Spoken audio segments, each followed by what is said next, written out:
Hello,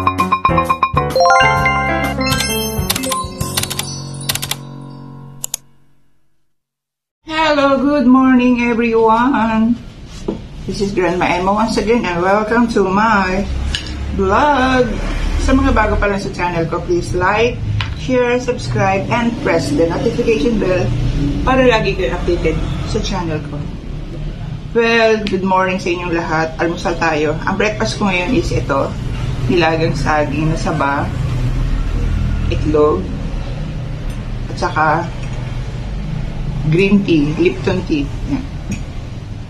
Diet muna tayo ngayon. At saka healthy diet muna tayo. Kasi nung last na nagpa-check up ako, diba, ang daming na nakita sa akin. Tapos, binigyan na ako ng maintenance. Dalawang maintenance yun. Isa sa high blood, isa sa cholesterol yata. Tapos, antibiotic sa creatinine. Tapos ngayon, pinapaulit sa akin yung creatinine ko kasi natapos ko na yung antibiotic. Ulitin ko daw yung test ng creatinine, urinalysis, potassium, sodium, at saka isang ultrasound. Ewan ko yung ano yung ultrasound. KUB ba yun? BUN? Parang ganun. Hindi ko alam para saan yun.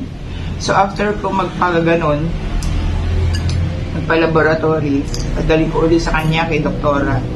Tapos titingnan niya ulit. At pag meron na naman siya hindi makita, pag meron na naman siya hindi magandang nakita, panibagong gamot na naman yun.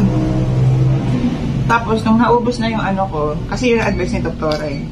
Pag naubos na itong antibiotic mo, good for 1 month, balik ka sa akin para magpa-laboratory ka muna.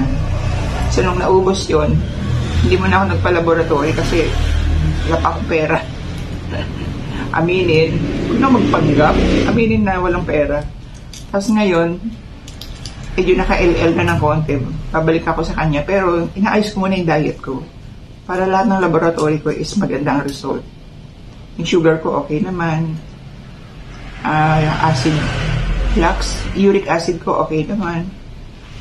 Ano pa ba yung mga okay? Basta yung marami yung okay, pero may mga 3 yata hindi maganda.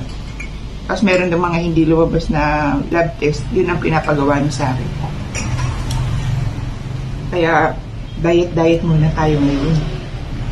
Tsaka, healthy diet muna ang kailangan.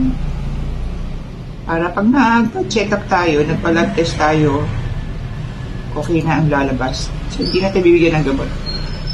Kasi isa na kayo sa high energy ko ngayon. Kagigising ko lang eh. Dali na ito ko ako eh. Ganyan yata talaga pagka matatanda na. Madaling magising sa madaling araw. Minsan nga, pag CR na ako ng madaling araw, hindi na ako nakakabalik sa tulog. Nakahiga lang ako pero gising. Hindi gaya ng mga kabataan ngayon. Diyos ko, yung apo ko, ang oras ng gising niya mamaya mga alas 9, alas 10.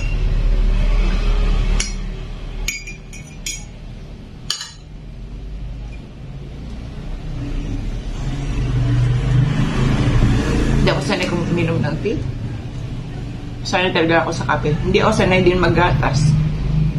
Parang pag naggatas ako, binabalik ko. Kaya ang ginagawa ko lang, pinipilit ako ng mama ko maggatas. Nilalagyan ko ng konting kape. Para may lasa-lasa din siya. Kasi ito naman, hindi rin ako sanay kasi lasang dahon. Pero nilalagyan ko siya ng asukal.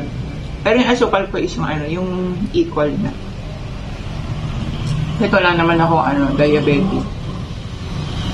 diabetes. Ano ba tama? Yun. Hindi, nag-i-equal pa rin ako. Tapos to, ng lasa, dapat to may asin, di ba? Pero hindi na ako mag-aasin. Kanya yata, pagka tumatanda ka na talaga, ang dami ng bawal.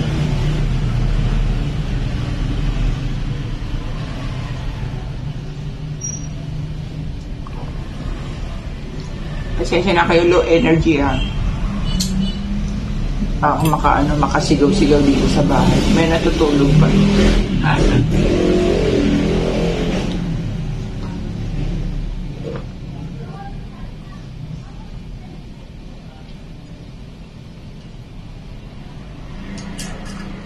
Dalawa itong itlog. Pero isa lang ang kakainin ko. Sabi nila masama naman daw yung sobra. Parang 1 egg a day lang daw.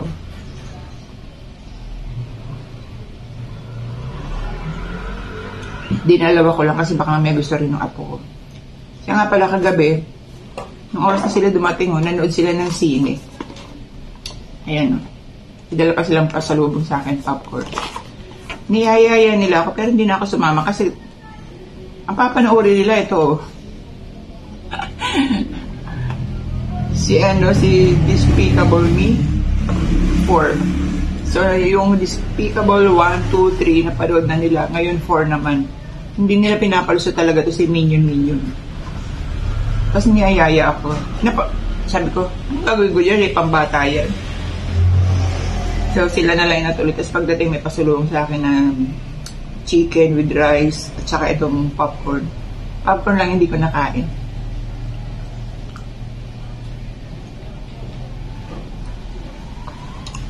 Ang susubasaan ako ngayon, kaso nga lang, natamad ako din magdamag umulan. Masarap yung tulog. Masarap yung tulog pero maaga pa rin nagising. Masasabi ko masarap yung tulog ko kapag nananaginip ako. Gusto ko nga palang samantalahin yung pagkakataon na ito na pasalamatan si DICT Undersecretary Jeffrey Ian B. Yan. Na nag-subscribe sa channel ko. Salamat! So sa mga hindi pa nagsasubscribe dyan ha, imagine DICT Secretary na. Undersecretary, nag-subscribe na sa akin. Thank you so much. Pakarami kong gagawin ngayong araw na to. A few moments later. Tapos yung anak ko, bili na ng mga school supplies yung anak niya. Dinala rito. Mami, pakibalot mo. Talaga naman, gusto po. Graduate na yung 3 anak ko ng college. Simula kinder hanggang college. Ako ay nagbabalot ng notebook nila, ng libro nila. Ngayon ba naman pati yung anak nila. Ako pa rin yung magbabalot. Minsan naman nag-try yung anak ko magbalot ng notebook ng anak niya. Pero pinintasan ko. Kasi yung paggupit ng ng mga plastic ba, ganun. Plastic over. Tabi-tabingi. Tapos yung paglagay niya ng scotch tape. May pataas, may pahalang, may... Sabi ko, ba't ganito? Hindi pantay-pantay. Sabi sa akin daw, sige, may ikaw na. Perfect ka naman kasi sa ganyan. Dapat pala hindi ko na pinansin.